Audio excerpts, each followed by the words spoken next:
Hey, everybody. The day after Georgia Tech versus Clemson.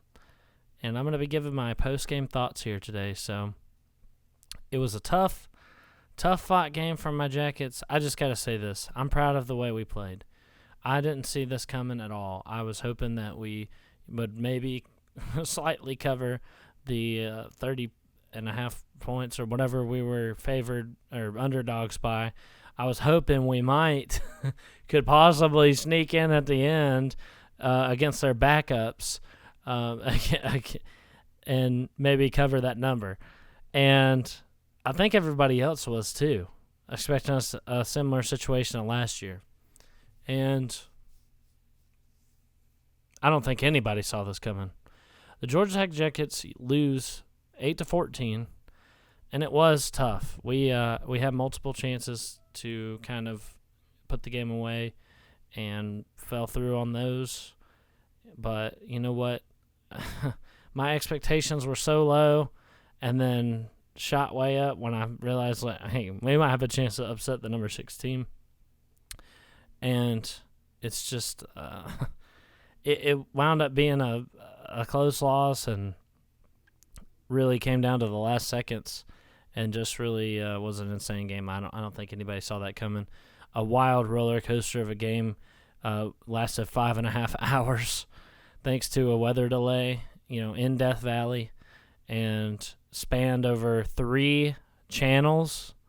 Yeah, it's just the craziest game that could have possibly happened. And the fact that my Yellow Jackets, at the bottom of the barrel pretty much, losing to a winless MAC team in week 1, come out and put this kind of fight up against the Clemson Tigers, who's a top 10 team, is just outrageous that we managed to pull that off. I guess Jeff Collins had this game circled after what happened last year. Last year they beat us 73-7. They had put in their second, third, fourth string, still scoring on us. They couldn't help it. Like, we were so bad, they just kept on scoring without even trying. They had their punter at quarterback at one point. And so this year we come out, and it's a defensive slugfest. I just did not see this coming at all. And it gives me a dangerous thing. It gives me hope, especially looking around at the ACC. I'm seeing some winnable games. But I do have concerns. I mean, overall, I would say it's a positive direction that we're going in for this game, because just my expectations, it's kind of like similar to how my expectations were week 1. They were up here, and then just this is what the reality was. And now my expectations going in this Clemson game were here, and this is what the reality was. It's a complete opposite. I went through a roller coaster of emotions, and we didn't wind up getting the win, but it was a hard-fought game. And I'll tell you what, I'm proud to be a Yellow Jacket. I'm proud that I have had the pleasure of pulling for this team. We got some special guys on the team and some good guys. I still have concerns with the coaching staff. I do. Those haven't gone away. I've still seen issues in this game. Even you take the context out of it, okay? Take the context out of that Clemson is as talented as they were and ranked in this high. Take the context out of it. This was a winnable game that we lost. And you know what? It's better than I expected, but it was very possible that we could have walked out of Death Valley with an upset over the Tigers. And we left points on the field, had lots of penalties, and just made some questionable clock management towards the end. And, of course, our offensive line, which I've been very critical of, didn't really impress me that much this game at all. Our passing game is not great. So, yes, there are criticisms I have, and I will go through every one of those. But let's start with the positives, because I'll say this. This week, there's more positives for Jacket fans than negatives. Okay, last week I was very pessimistic because, yes, we handled a Kennesaw State bad FCS team. But they were hurt and injured, and we just it didn't really give me any confidence. I thought we would come into this game and get whooped, but it was really turned my expectations. And you know what? I've tried to be positive, but I think it might have been a case of Clemson playing down to our level. That's just what I think of it. I just think Clemson's has a lot to figure out on offense. They have a lot of people want DJ Uyangale benched, and I don't blame them. It's a lot that Clemson has to figure out going into this next season. And lucky for them, they play in the ACC, so they'll be able to coast through a lot of games like that. But if they're taking it to the wire against Georgia Tech, I don't know. I don't know how easily they're going to be able to handle the rest of their opponents. Maybe this lights a fire up under Clemson. Their defense is clearly elite, but a lot of their fans are very frustrated with their offense, and it's just not the Clemson offense we're used to seeing. It's just not. They lost too much, apparently. I thought that they wouldn't have a problem transitioning with Uyangale, and he clearly has a lot to work on.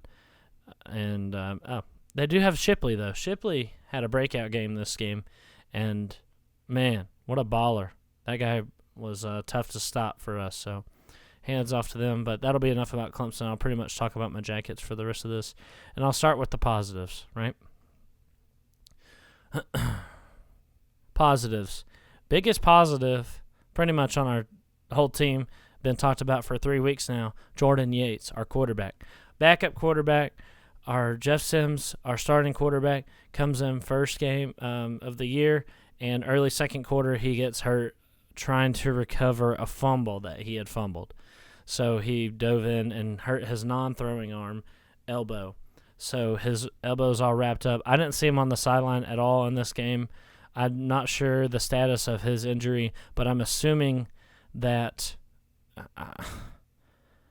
I feel like we would have seen him at least once if he had been ready to play, But we didn't see Sims at all. I'm assuming that means he's still injured, which is a shame. I don't like that he got hurt at all. But to be honest, he was disappointing in that first quarter, and I know it's a small sample size, but Yates has looked like what kind of expectation I had for Sims this year, and Yates is clearly a baller. It is what it is. He's a good athlete, but he's more of a game-managing quarterback that can't pass. He's a scrambling game manager quarterback, and that's okay. That's okay, man. He's a leader of the team, which I feel like our guys are more fired up under Yates, and Yates gives us a better chance to win right now than Sims, and so that's okay. Yates. I don't want to sit here and knock on Yates, but he really can't complete a pass over 10 yards or so. And maybe it's because he hasn't been able to try that many because our receivers can't get any separation. We have about one receiver that sometimes gets separation, and then they'll complete a 15-yard pass or so up the middle. But most of the time, Yates is forced to roll out of the pocket, run around, and get just a quick little pitch to someone standing on the sideline, and we get maybe 10 yards or so out of that. But I'm going to focus on the positives. I'll talk more about that later. Yates can scramble. He can pass. He's a leader, and he makes good decisions. He knows when to throw it away. Okay, he knows when to roll out of the pocket. A couple times, he was shaky on what to do and wouldn't, commit to the run. But most of the time, he's so calm under pressure, which is a far cry from what he looked like last year. I don't understand why Sims didn't look like that, and Yates did, because Yates came out last year and looked like a deer in the headlights. He didn't know the plays, and He just didn't look like he was any good. And he comes out this year and he's lights out. He's a great athlete. He's a baller. And I love Yates, man. What a beast. Just a cool dude. He's really been a real asset for this Georgia Tech team, and he led us to where we are now. And Yates is my guy. He's my guy at quarterback. We're not going to lose Sims. He's not exactly a hot target for any other school right now. So I say we put Sims on hold until maybe we get to the fourth quarter in some games where we might be blowing out a bad team, which doesn't happen a lot. Maybe against Duke. Maybe we'll see Sims against Duke. But Sims is going to have to work hard to to achieve what Yates has. Yates has just worked his hardest and absolutely earned that starting job, in my opinion. A lot of people really have fallen in love with Yates, and I'm one of those people. He is he's since he stepped on the field, we've changed. The offense changed, and it got some more juice, and it's got a lot to figure out for sure. But, man, Yates is my guy, man. All right, moving on from that, some other positives. The defense only allowing 14 to the Tigers' offense. And I know the Tigers' offense is sluggish. It's bad this year and everything, but we held them to we let them score twice on us, and I mean that's just great. You really can't ask for more than that. It's a top. They still have 5-star, talent. They're still a top 10 team. We held them to 14. You can't ask for any better than that from the defense, right? So I think the reason to kind of look at where we fell short was the offense. Unfortunately, played our hearts out, but just come up short. And a lot of the penalties and game decisions and stuff like that, coaching. So hats off to the defense. Linebackers play great, shut down their passing game. I think we even outgained them in yardage and total yardage. They outran us, which is absolutely crazy, but we outgained them in passing. That's right. So hats off to the defense for that. I couldn't be happier with the way they played. I've been criticizing the hell out of the defense because Collins has come in, and it's just been frustrating. And I guess our problems really lie a lot on the offense. I think the defense has really come together, and because Collins has come in and is supposed to be a defensive mind, and I'm like, what's the problems with the defense? Why are we struggling this much? And so the defense has really proven to me. They really made me happy. I'm stoked on the defense. No complaints there. Other positives. Small positive here. Brent Samaglia, who went 0-2. I won't count the third one because it got blocked, which is kind of a problem. Brent Samaglia came in tonight and was 2 for 2 on his field goals, and last week was 1 for 1.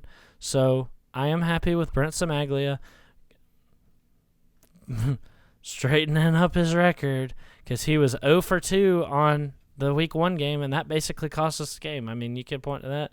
I mean, we lost by 1, and 6 points definitely is more than 1 point. So you can literally say if he had made those 2 field goals week 1, we would have won. But he's straightened up since then. We'll see. He really hasn't been tested, to be honest. So that's why I say it's a small positive. He hasn't been tested. I think he hit like a 40-something, which is a good sign. But yeah, looking forward to seeing Samaglia kind of bounce back from that week 1 performance. And hopefully we don't have anything like that in the future of the team. Another positive, which, like I said, there's more positives than negatives. I'll save the negatives for last. Then I'll kind of bring it around and go kind of with my overall thoughts. But another positive, the way, the heart, the passion, the fight. We did not look like this week 1. We looked like asleep, dead, lazy, bad week 1. And we looked like we got 5-star hearts this week. 5-star hearts we got. So it was a really well performance from my Jackets. And I got to give it to Collins on this one. As critical as I am, yes, he's made a culture where we can lose week 1 to Northern Illinois at home, bounce back the next week. At least we didn't lose to Kennesaw State. I was saying that. But then to go on the road to the number 6 team in the country and put up a fight such as this, and not only that, but to play to the last whistle, because we did turn it over at the end of the game, and the game was seemingly over. We turned it over at the 1-yard line. Clemson got the ball back, and our defense came out there and got a safety, and they fought, and they didn't stop until the game was over. And that's amazing. That's amazing, because I was afraid, right? I said this during the halftime report, if you go back and watch that. I said, I'm afraid that we won't come out. It was 7-0 at halftime. I was afraid that we would come out and not play like 2 quarters of football like we had the first quarter. But by God, we come out and play better. I mean, we played lights out like a good team does. We played 2 quarters of football. We fought. We had passion and heart, and I couldn't be prouder of that, man. I couldn't be prouder of that. I was so hurt and upset week 1 to see what happened, to see what happened to my beloved Yellow Jackets, to see how just lazy and sad and dead it was week 1. But to come out like this, man, that really touches my soul. So that is probably the biggest takeaway from here. The fight of the players. I love those guys. I love those players to death, man. I've studied, researched, seen all their press conferences. I've seen all their social medias, I feel like I know. I don't know them. I'm outside looking in. But I really have seen them, and I couldn't be happier with the way that we acted and kept our heads down, played a good football game, played 2 quarters of football game, and we just come up short. And you can point to a lot of negative things, which I'm going to do in a minute, but the positives, I think, outweigh the negatives this week. Okay? So, I do have a couple criticisms, which I do every week. I have, just because I want to see the team get better, right? I just want to see the team get better, and I said this last week, even though we won, we bounced back from the terrible loss week 1 and won against Kennesaw State. But I said this, and a lot of the problems are still the same. And I said that this will hurt us. These mistakes, if we continue to make them, will hurt us in future games. And sure enough, it hurt us in this Clemson game because this was a winnable game. This was a game Clemson tried their hardest to lose. And yes, we made some mistakes that cost us the upset. We had less to lose than them, for sure. But sometimes it felt like Jeff Collins was playing for a close game rather than for a win. And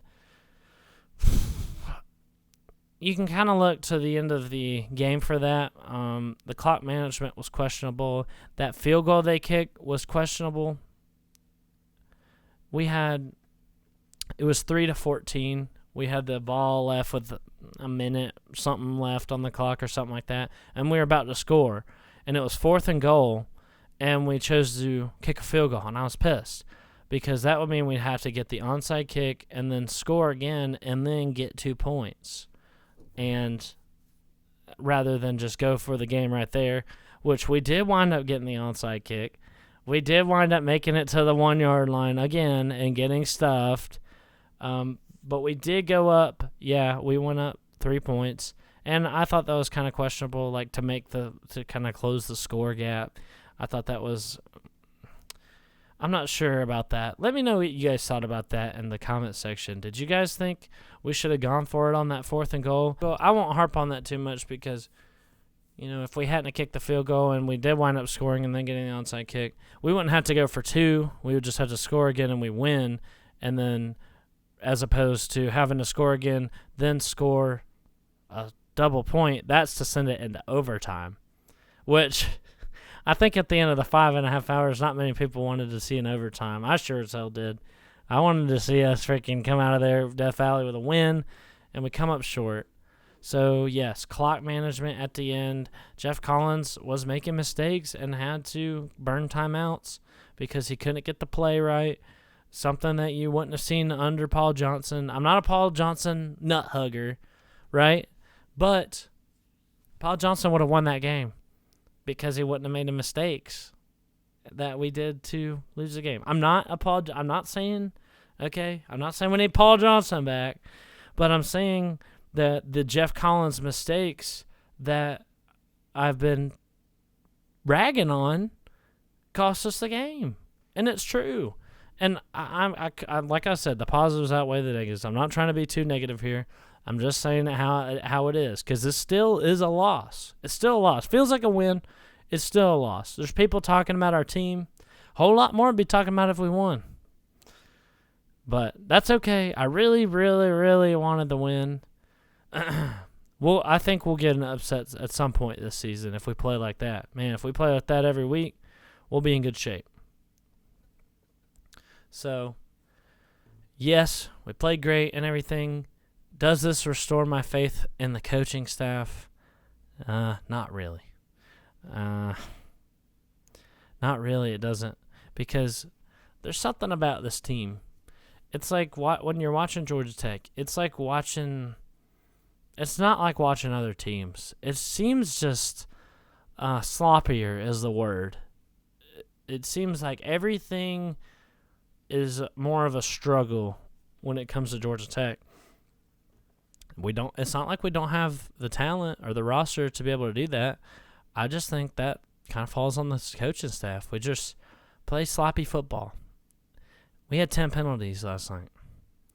You know, one of them, which a couple of them you can disagree with and everything. I actually happen to disagree with the holding call that cost us the touchdown, the first touchdown against the Clemson Tigers defense. I disagree with that. That was totally not holding. But you know what? Besides that one, we incurred 9 other on ourselves. And I know Clemson had 18 flags total thrown this game. But, you know, as the great General Nealon once said, the team that makes the fewest mistakes wins. And, yes, Clemson was totally making a ton of mistakes. I'm trying to blow it. But they made fewer of them than we did. It's true. It's still a loss that in a winnable game is what it is. And so, no, my faith in the coaching staff still has not been restored. And we got North Carolina coming up this week. They got a high-powered offense. We'll have to see how we do against that. We'll have to see how we bounce back from a moral victory. How you follow up a victory, which is what this felt like, is just as important as how you follow up a loss. Look at Florida State. They had the biggest moral victory I ever seen against Notre Dame. You know, it was very emotional for them. Bobby Bowden and everything, took it in overtime. Then they come out the next week and lose to Jacksonville State, right? So it's important that we keep our heads down, stay disciplined. Discipline is a big problem I have with Jeff Collins' coach team. Discipline, discipline, discipline. And, yeah, some of those penalties, one of them was Bruce Swilling walking up to the Clemson player after the play and just pushing him down for no reason. And that really pissed me off. We cannot be doing that. We're on the road, buddy. We're on the road against the number 6 team in the country. We need every possible advantage we can get. And you're going to walk up and give them a free 15 yards like that? Are you kidding me? That pissed me off to no end. It's just ridiculous. And the coaches have got to make sure their players understand that is unacceptable. And I didn't see him in the game for the rest of that. I don't know if he wound up getting back in or not. I didn't see him. But that would be shame, shame, shame for that one, buddy. That one is unacceptable. And I hope that that's what Collins is instilling into that kid right now. Another negative, which I hate to do these, but hey, I got to. Red zone conversion. I know that the Clemson defense has not allowed a touchdown all year, even against the mighty Georgia Bulldogs, and didn't allow a touchdown against their high-powered offense. But we got into the red zone 3 times and come back with no touchdowns, and that's how you lose the games. We have to be able to follow through, and I know it's the Clemson defense, and I know that nobody has scored a touchdown on them, but this isn't a localized problem to the Clemson game for us. This is a problem that we had in the Northern Illinois game, and I even talked about it last week in Kennesaw State. So that's not good. We got to learn. We got to be able to follow through drives. We come all the way from the other end of the field and get down here and stop. And you just can't win games like that. And we had this problem last year too, and the problem persists for us. I don't know what the problem is. I really don't, and it's frustrating. It's frustrating to get this close to scoring, and we leave those points on the field, especially when apparently our freaking kicker misses every daggum field goal. He's been improving, so I'm not going to get on to him. You make it down to the red zone 3 times, you ought to score once, you know? And we did. We freaking did.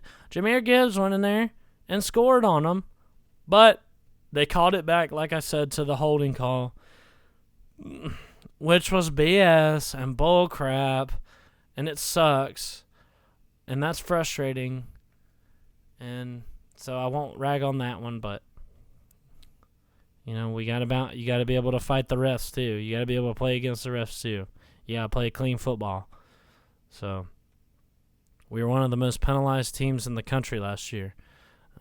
10 penalties in one game is not bode well.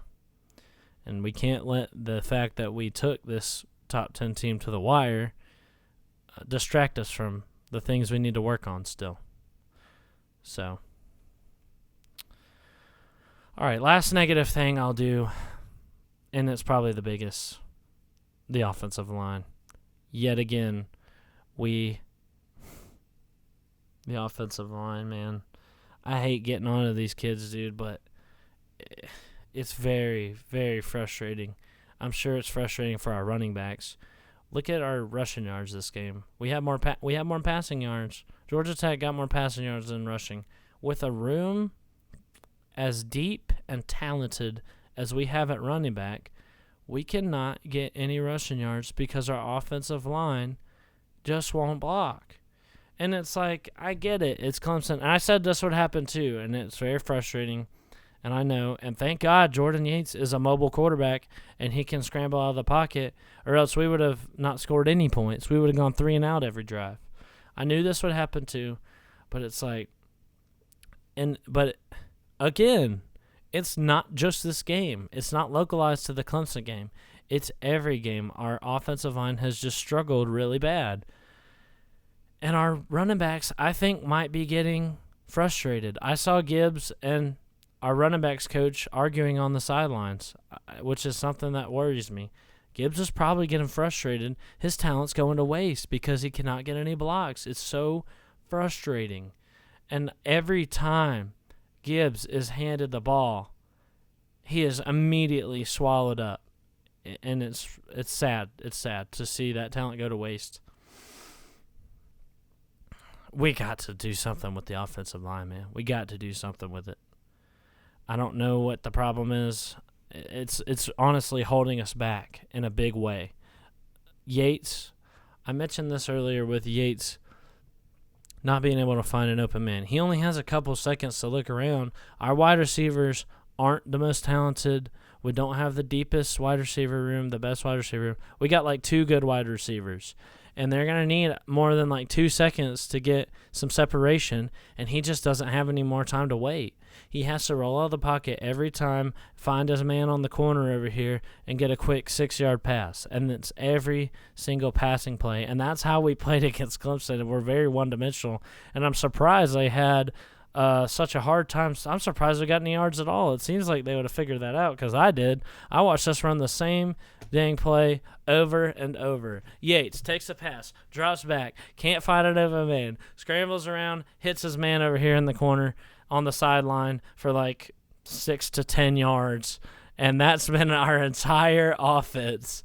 And that's our entire passing game summed up. So you'd think that they'd catch on to that and be able to shut that down, but hell, it worked, I guess, which we were able to run the ball tick. I mean, we always are. We just have that good running backs that they're able to kind of overcome the offensive line sometimes, but our quarterbacks have to run. Whatever quarterback we have in there has to run for his life. Our running backs can't find a hole. It's just very frustrating. So that's my thoughts on the offensive line. But listen, I do have criticisms. They're the same criticisms pretty much every week, right? But I got to hammer them in because if we don't fix those things, if we let this loss get to our head, if we get a big head over this close loss, then we're going to suck still. We got things to work on. We got to keep our heads down. We got to be disciplined. And you know what? From what I've seen tonight, I think we can. By God, we might have to scramble around. We might have to run around and throw 6-yard passes and and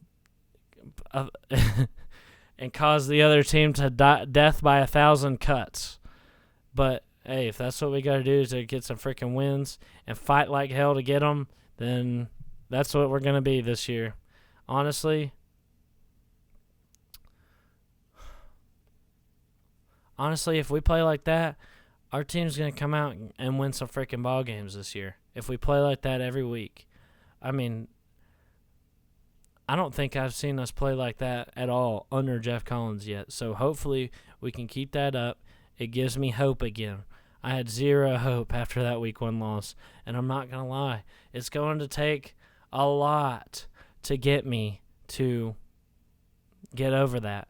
Because I still believe it was a crushing blow to the direction our program was headed, and it's, still might be. We'll have to see. We got UNC next week. We got to keep our heads down because they're looking like a really tough opponent and an even better offense than Clemson's. But I've rambled long enough, I think. I appreciate everybody for watching. Go Jackets, and I'll see you guys next time.